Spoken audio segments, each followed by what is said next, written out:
Even if you are the most successful man in the world or you've hit every single goal of yours, poor mental health will always tell you that you're on the wrong track, keep you down and keep you suppressed.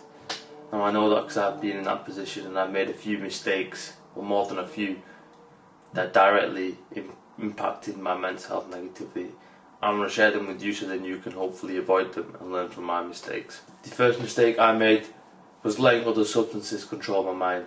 You know, in this whole universe there's one thing that we have true control over. One, and that's literally our thoughts. Now when I was drinking and when I was smoking, I was giving that away consistently. Now imagine you've got a car and you're putting someone else in the driver's seat all the time, and that person has no affiliation to you. He doesn't care about you, doesn't care about how you feel, about how you think. He just does what he wants. That's what alcohol and drugs and weed did to me. I have no control over where it takes me. You black out, you go on bad trips, you think about whatever the drugs make you want to think about. And that's a problem, and that's why it ruined my mental health, because I wasn't in control of my own thoughts and of my own mind. See, in the moment it feels good because you get to drift away, you get to separate from who you are, but it's because you can't confront the issues that you've got, so you think that temporarily separating from it, like I did, makes you feel better. When I was doing that, I never ever had a habit of looking at further consequences for my actions, because when I was drinking and smoking, all I was doing was looking forward to that feeling of doing that and feeling really good about it. There was never what's going to happen later down the line. Once I stopped drinking and smoking, once I started switching it with other habits, my mental health skyrocketed, because now I'm making a habit of looking at, alright, how about I start this thing now, or start this project now, how will it affect me later down the line?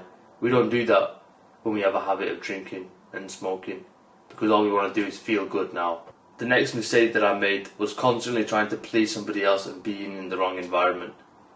See, when we're in the wrong environment, we're basically in a place which doesn't cultivate who we truly are. We always do things just to fit in, and we go further and further from our true identity. Now, I felt that pain firsthand when I was in uni. I was in a culture where I was doing things where, yes, it was literally the common theme, where everyone was doing what they wanted to do. But I sort of just wanted to fit in and do what everyone else did, but then it led to real problems for my mental health. I was down really bad. I couldn't see a way out. And then when I started reading, when I started getting into the gym, especially the gym, and committing to it, getting my sleep in order, they were the things that really gave my life like a bit more meaning and a bit more purpose. And I realised that, okay, this is where I should be going. But with the lights and flashy lights and all the smoke and mirrors, I call it smoke and mirrors because it is.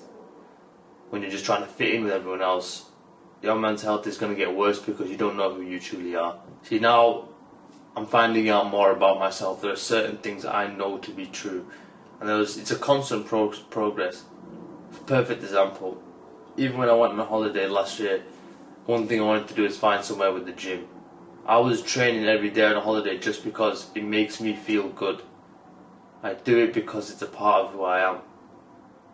I enjoy it. And the difficulty while training is overweighed by the feeling of doing a difficult task after. That's a very important part of my identity now, and I'm going to be in that situation, and I'm going to do things which cultivate that.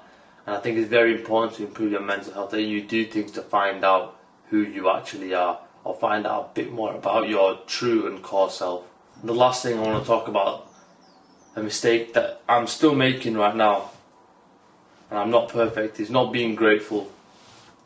See, when I've got big dreams and big ambitions, you always look to the front, you always look to the sky, but you don't take a minute to look at the ground that you've got and the fact that it's not even shaking and not even falling. Like, I've got a house over my head, I've got a camera to record, I've got a laptop to do my work, I'm physically fit. There's a lot of things that I can sit here and count, but because of the nature of dissatisfaction and not being taught to practice gratitude, we don't do it. And the only way we can actually be content and have a shred of happiness in our life and joy is being grateful. Because even if you make $1 million and you aren't grateful, you're only going to be happy when you make 10. And it's a consistent cycle. That when I was training, and all I wanted to do was get a physique where everyone else was appreciating it. Now I've got it.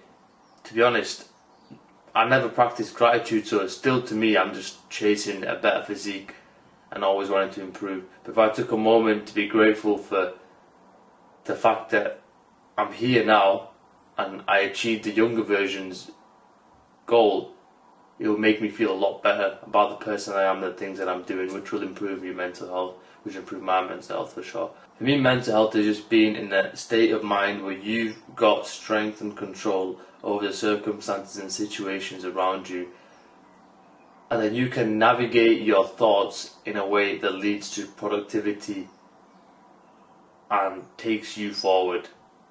If I had to sort of summarise what having good mental health feels like, because in the opposite way, when you have poor mental health, your mind's just telling you that things aren't working out. Your mind's telling you to miss the gym. Your mind's telling you that this relationship won't work and there's no point doing that. See, it's almost working against you, but when you have good mental health, it starts to support you. Don't just get thrown off by the society's term of mental health, because it's always, think of mental strength if you want. That's a better term, improving mental strength. It's very important for us to do that so we can keep going forward and we don't get taken away and sidelined by all this wishy-washy stuff that's going on in our society. But you know my message, keep building, keep progressing, and I'll catch you in the next one.